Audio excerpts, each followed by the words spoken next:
প্রচণ্ড ব্যস্ততার সঙ্গে প্রচণ্ড টেনশনের সঙ্গে প্রত্যেকটি কাজ নিষ্ঠা ভরে নিখুঁতভাবে পল্লবীদি করছেন। পল্লবীদি কিভাবে সামাল দিচ্ছ? আমার মনে হয় যে এটা তো মায়েরই আশীর্বাদ।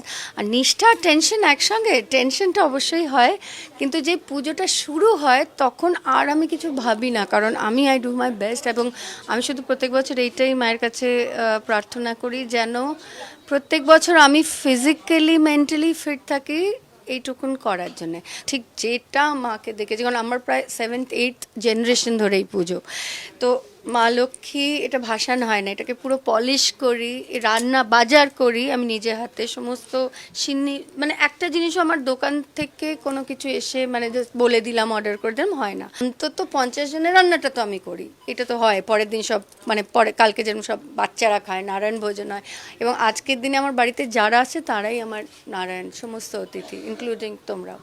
তো সেই কারণে আমার শুধু মনে হয় যে কোথাও মিস হয়ে গেল না, তো কিছু ফেল করে গেলাম না। প্রচুর অতিথি পল্লবীদির বাড়িতে এসছে, তাতে বোঝাই যাচ্ছে যে আজকে রাত জেগে এদের আড্ডা কিন্তু চলবে।